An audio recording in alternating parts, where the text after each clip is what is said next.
परब वेलेंटाइन। अब हम तो उम्मीद छोड़ देले बानी। हमरा लव लेटर बना कैलस कोनो साइन, मुँह मारो ऐसन परब वेलेंटाइन। ताही में रहिले हरो घरी, तब न ठेकेले कोनो जरी। किस्मत में जब कोनो होइए नइखे पारी, त कौन काम के 14 फरवरी। किस्मत में जब केहू होइए नइखे पारी, तो साला काहे खाती 14 फरवरी। रोज दे, परपोज दे, रात भर भर पे डोज दे, टेढ़ दे, सोच दे, किस्म किस्म के पोज दे। 7 दिन तक बेवकूफ बना के नया बॉयफ्रेंड खोज दे। हटाना डरामा, ई डरामा तो मामा बना के छोड़ी। भाग में लिखल बा हमरा रहे के बांडा, मन करे काशी जाके बन जाई पांडा।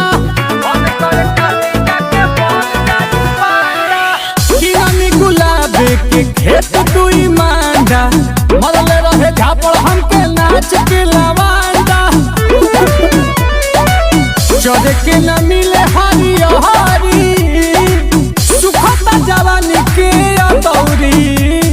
किस्मत में जब कोनो है नइखे पारी, तो साला कौना खाती 14 फरवरी।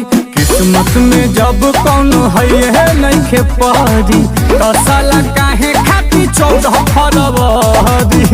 अयो तने ना अई बाकी बा, भेट दे, चॉकलेट दे, कोरा में धके लपेट दे, रेट दे, वेट दे, डेट दे, ओहू में झूठ सच फेंक दे। आ धरा से जब बछड़न वाला त कह से 2-4 बेच दे।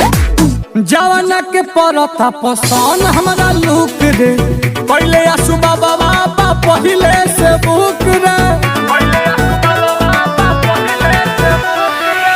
अब नील कमल का कर से सुधार कर, भइल भगवान के घर से ही चूक रे।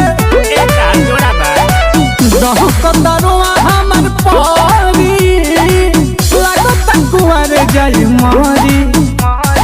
किस्मत में जब कोनो है नइखे पारी, त कौन का हमके 14 फरवरी। किस्मत में जब कोनो है नइखे पारी, त कौन काम के 14 फरवरी। 14 फरवरी।